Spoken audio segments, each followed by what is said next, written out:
So what's up guys, welcome back to my channel. लेकर आया हूं एक और बहुत ही इंपॉर्टेंट वीडियो सभी एंट्रेंस एग्जाम्स के लिए। The most important articles like article 1 2 3 कौन से इंपॉर्टेंट है, सबसे इंपॉर्टेंट वाले आर्टिकल्स मैंने सारे ही नोट कर दिए हैं जो मोस्ट इंपॉर्टेंट है। और कुछ मैं चीजें ऊपर से बताऊंगा जो आपको नोट करनी है आर्टिकल्स के रिलेटेड क्वेश्चंस में। तो अगर चैनल पर नए हो तो पहले जाकर और वीडियोस चेक करो जो मैंने भी लेटेस्ट डाली है। लाइक मैंने मोस्ट इंपॉर्टेंट हेडक्वार्टर्स इंस्टीट्यूशंस के डाल दिए हैं।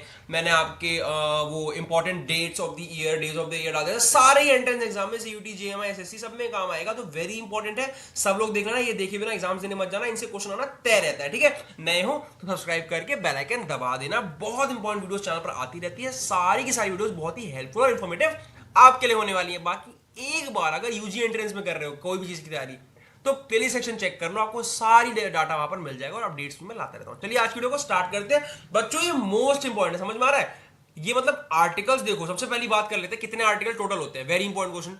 टोटल बच्चों जब बना था कॉन्स्टिट्यूशन तो 395 थे, लेकिन आई डोंट थिंक, हाँ मतलब ये भी क्वेश्चन में आ सकता है कि ओरिजिनली कितने थे। लेकिन अब बच्चों कोई पूछे कि कितने आर्टिकल इंडियन कॉन्स्टिट्यूशन में, तो ये मत लिख के आना, बिकॉज अब करेंटली क्या हो गया, 448 आर्टिकल्स आ गए। भैया बढ़ कैसे गए? अमेंडमेंट होती है, कॉन्स्टिट्यूशन अमेंडमेंट मतलब बदलाव। एक आर्टिकल और जोड़ दिया, घटा लिया, बढ़ा लिया, करते करते करते हम 395 से बच्चों 448 पे आ गए। समझ लो, पहले क्या था, ओरिजिनली जब बना तो ये था ओरिजिनली दिस, एंड न्यू वाला क्या है, ये है। तो दोनों ही याद रखना। अब बात करते हैं मोस्ट इंपॉर्टेंट वाले कौन से, जो मैं आपको बता रहा हूं। कुछ ऐसे हैं जो बहुत ही इंपॉर्टेंट है और कुछ ऐसे भी हैं जो कि थोड़े लेस इंपॉर्टेंट है, बट स्टार्टिंग में तो बहुत इंपॉर्टेंट है। आर्टिकल 1 वेरी इंपॉर्टेंट, सबसे बेसिक आर्टिकल शुरू से हुआ। इसमें क्या है, name and territory of the union, मतलब क्या टेरिटरी है किस यूनियन की, कितना कितना बड़ा एरिया किस स्टेट का, ये सब इसमें था। इट इज थोड़ा इंपॉर्टेंट, बहुत इंपॉर्टेंट ये नहीं होता है, नॉर्मल है, आपको याद होना चाहिए। आर्टिकल 3 क्या कहता है बच्चों? आर्टिकल 3 आपका कहता है फॉर्मेशन ऑफ न्यू स्टेट्स। क्या कह रहा है ये? Formation of new states and alteration, इस सब की जो वो होते हैं राइट्स होते हैं, वो कहां गिवन है? आर्टिकल 3 में, कि नई स्टेट बन सकती है, बॉडी उसका बॉर्डर, उसकी बाउंड्री, उसका एरिया, उसका नाम बदलने के लिए किस आर्टिकल में प्रावधान है? आर्टिकल 3 में। अभी नाम बदले जा रहे हैं ना, प्रयागराज कर दिया गया इलाहाबाद को बदल के, ऐसे बहुत चीजें हो रही है। सब किस आर्टिकल के तहत हो रही है? आर्टिकल 3 के अंदर दिए हुए प्रावधानों के तहत हो रही है। ओके, आते हैं आर्टिकल 13 क्या कहता है। अच्छा एक बात ध्यान रखना बच्चों, आप लोग थोड़ा सा एफर्ट लगाओ। अगर आप लोग कमेंट करोगे कि फंडामेंटल राइट्स जो है हमारे, वो पहली बात तो कितने हैं, आप ये कमेंट करोगे। ठीक है, सेकंड चीज आप बताओगे कौन से आर्टिकल से लेके कौन से आर्टिकल तक फंडामेंटल राइट्स है। ठीक है, फिर फंडामेंटल ड्यूटीज कितनी है, ये भी आप बताओगे। ये दो क्वेश्चन का जवाब आपने देना है। मैं इस वीडियो में मेंशन नहीं करूंगा, थोड़ा सा रिसर्च करना है, रिसर्च क्या पता होना चाहिए था आपको। ये मोस्ट इंपॉर्टेंट क्वेश्चन है। ठीक है, ये जो दो क्वेश्चन है आते हैं, ये आर्टिकल ऐसा इसमें नहीं मेंशन होगा मेरी वीडियो में, लेकिन ये आपको याद होना चाहिए कितने फंडामेंटल राइट्स है, कितने फंडामेंटल ड्यूटीज है, और फंडामेंटल आर्टिकल राइट्स जो है वो कौन से आर्टिकल के तहत उसमें रहते हैं, कहां से कहां तक है। तो आप लोग कमेंट कीजिए, जरूर कमेंट कीजिएगा। आगे बढ़ते हैं। आर्टिकल 13 क्या कहता है बच्चों? वैसे सारे फंडामेंटल राइट्स में करा दूंगा, टेंशन मत लो। आर्टिकल 13 कहता है लॉज इनकंसिस्टेंट विद और in derogation of the fundamental rights. ये उन लॉज के बारे में बताता है, उन चीजों के बारे में बताता है जो फंडामेंटल राइट्स के खिलाफ है, डेरोगेशन में। This is not very important. सबसे इंपॉर्टेंट इस पेज पे क्या है? आर्टिकल 14। बच्चों रटा होना चाहिए, फंडामेंटल राइट्स तो रटे होने चाहिए। माथे पे लिखवा लो, कहीं भी लिख लो, हाथ पे लिख लो, पैर पे लिख लो, याद रखना, ये भूलना नहीं। आर्टिकल 14 क्या है? Equality before the law, law के आगे सब लोग बराबर है, ये है आर्टिकल 14। Very important. आ जाओ आर्टिकल 16, समझ लो, लगभग सारे इंपॉर्टेंट। अच्छा इसमें आर्टिकल 15 मेंशन नहीं है, लेकिन आपको वो भी पता होना चाहिए। ये जो फंडामेंटल राइट्स वाला हिसाब है ना, ये सब आपको पता होना चाहिए। Very important. मैं वो शायद नहीं दिखा रहा हूँ, but that is very important. Article 16 बहुत, ये वो क्वेश्चन है बच्चों, वो वाले मैंने आर्टिकल यहां लिखे हैं, यहां पर वो लिखे हैं जो बहुत पूछे जाते हैं। ठीक है, ये वो वाले लिखे हैं मैंने। बाकी आपको पता फंडामेंटल राइट सारे होने चाहिए, वो भी आ सकते हैं। आर्टिकल 16 में क्या कहता है? Equality of opportunity in matter of public employment, मतलब गवर्नमेंट जॉब के सामने, गवर्नमेंट जॉब की जब बात होती है तो उसके लिए सब इक्वल है, चाहे मैन हो, वुमेन हो, कोई भी हो, आप सबको अपॉर्चुनिटी मिलनी चाहिए, मौका मिलना चाहिए। आपको ये मत कहना भैया कट ऑफ तो अलग अलग आती है। कट ऑफ अलग आना इज अ डिफरेंट थिंग। मौका आपको भी मिला है, मौका किसी और कैटेगरी को भी मिलेगा, मौका किसी और रिलीजन को भी मिलेगा, सबको मौका मिलेगा। हाँ, कट ऑफ अलग अलग आएगी आपके रिलीजियस बैकग्राउंड के हिसाब से, आपके फाइनेंशियल बैकग्राउंड के हिसाब से, कि आपको एक्स्ट्रा एफर्ट लग रहा है, आपको कम एफर्ट लग रहा है, या आपकी किस तरह की बैकग्राउंड रहे हैं, उससे फर्क पड़ता है। तो आर्टिकल 60 आपको पता होना चाहिए, it is important. Article 70 abolition of untouchability, obviously ये तो रटा ही होना चाहिए कि आर्टिकल 17 क्या है, अनटचेबिलिटी को हम छुआछूत को हम लोग क्या करते हैं, निष्कासित, ये अबॉलिश है, नहीं कर सकते आप किसी को ऐसे डिस्क्रिमिनेट, ठीक है। Abolish article 19 protection of certain rights regarding freedom of speech, यानी आर्टिकल 19 क्या होता है, फ्रीडम ऑफ स्पीच। कुछ ऐसे राइट्स हैं, थोड़ा सा ये चेंज हो गया, पहले सिर्फ फ्रीडम ऑफ स्पीच कहते थे जैसे, अब इसका नाम हो गया protection of certain rights regarding freedom of speech. इसमें क्या है, कुछ राइट्स ऐसे, मतलब आपको कुछ चीजें, फ्रीडम ऑफ स्पीच है इंडिया में, कुछ भी नहीं बोल सकते हो आप कि खड़े होकर प्रधानमंत्री को गाली दे दी, ये नहीं कर सकते हो, वो फ्रीडम ऑफ स्पीच नहीं है। फ्रीडम ऑफ स्पीच ये नहीं कि खड़े होकर गाली दो, बकवास करो, that is not freedom of speech. आपका कोई कंसर्न है, आप उसको रख सकते हो, that is freedom of speech. बच्चे फ्रीडम ऑफ स्पीच का मतलब गलत निकाल लेते हैं।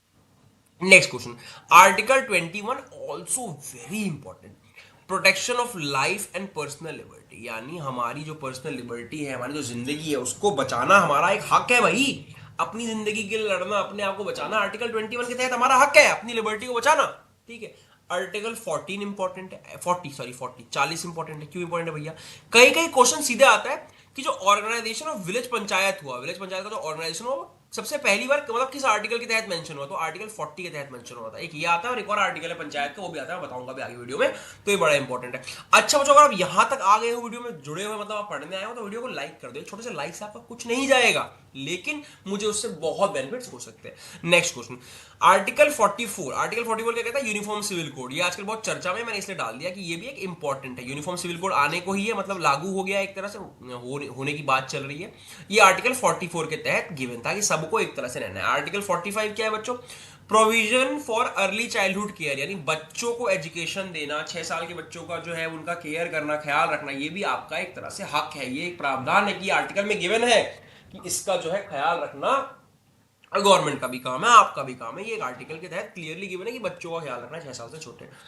आर्टिकल 46 क्या कहता है, आर्टिकल 46 भी थोड़ा इंपॉर्टेंट है, बहुत इंपॉर्टेंट नहीं है, बड़ा ध्यान से मत सुनना, पर एक बार सुन लो। Promotion of educational and economical interest of schedule का, schedule tribe and other weaker section, मतलब जिसकी मैंने बात करी थी, जो वीकर सेक्शन है सोसाइटी के, उनको भी एजुकेशनल और इकोनॉमिक इंटरेस्ट को प्रमोट करना आर्टिकल 46 में था। आर्टिकल 46 में बेसिकली किस चीज की बात हुई होगी, यहाँ पर पहली बार जिक्र उठा होगा कि रिजर्वेशन एंड ऑल होना चाहिए इन लोगों को, बिकॉज एजुकेशनल हेल्प चाहिए, इकोनॉमिकल हेल्प चाहिए, तो इन लोग की वीकर सेक्शंस की हेल्प करनी चाहिए, तो इट इज इंपॉर्टेंट। आर्टिकल 50 पे आते हैं, separation of judiciary from the executive, थोड़ा सा इंपॉर्टेंट है, कभी कभी डायरेक्टली पूछ लेता है कि जुडिशरी को एग्जीक्यूटिव से कौन अलग करता है। आर्टिकल 50 नॉट वेरी इंपॉर्टेंट, कहीं लिखने की जरूरत नहीं है। Article 51 promotion of international peace and security, की गवर्नमेंट को इसका ध्यान रखना चाहिए, नॉट वेरी इंपॉर्टेंट। आया गया very important, very very very very very important, article 51A fundamental duties का जिक्र इसमें हुआ। ये एक आपकी ड्यूटी है, हर इंसान की ड्यूटी होती है अपने देश के तहत, अपने फेलो सिटीजन के तहत, अपने गवर्नमेंट के तहत, कि आपको ड्यूटी निभानी है। बेसिकली मॉरल वैल्यूज होती है, कोई इसके खिलाफ कोई केस करके जेल नहीं कराएगी, इस समय ड्यूटी नहीं निभाई, ये एक ड्यूटी है, करना चाहिए आपको, अच्छी बात है। तो ये क्वेश्चन आता है आर्टिकल 51A वाला। आर्टिकल 72 क्या कहता है, power of president to grant pardon, यानी प्रेसिडेंट के पास एक पावर है, अगर किसी बंदे को फांसी भी होगी ना, प्रेसिडेंट ने बोल दिया कि माफी दे दो, तो देनी पड़ेगी, चाहे प्रेसिडेंट, चाहे कितना ही बड़ा जुल्म किया हो, अगर प्रेसिडेंट ने बोल दिया माफी दो तो देनी पड़ेगी। ये भी एक अच्छा आर्टिकल है, इंपॉर्टेंट आर्टिकल है। प्रेसिडेंट के पास एक कमाल का राइट होता है कि वो माफी भी दे सकता है, किसी भी जुडिशरी के सेंटेंस को सस्पेंड भी कर सकता है, रेमिट भी कर सकता है, हटा भी सकता है कुछ सर्टेन केसेस में। ये नहीं कि बंदे पे रेप केस लगा था और पूरा साबित भी हो गया और आपने बोल दिया बस मेरा भांजा है इसलिए छोड़ दो, ऐसा नहीं है, ये नहीं है। आपके पास प्रॉपर कुछ केसेस होने चाहिए, आपके पास कोई प्रॉपर रिलेवेंट डाटा होना चाहिए कि इस वजह से इसको छोड़ना पड़ेगा, ये हो गया, इसको माफ कर दो, सेंटेंस कैंसिल करवाओ इसका, वो करवा सकता है। अटॉर्नी जनरल ऑफ इंडिया को अपॉइंट किसके तहत करते हैं, आर्टिकल 76। आर्टिकल 76 में किसका जिक्र है, attorney general of India, not very important, but सबसे इंपॉर्टेंट क्या था, आर्टिकल 51A, लिख लो कहीं पे। आर्टिकल 78 क्या कहता है, ड्यूटीज ऑफ प्राइम मिनिस्टर, ये इंपॉर्टेंट है, duties of prime minister as respect to the furnishing of information to the president, ये कहां पर मेंशन है, आर्टिकल 78 में मेंशन है।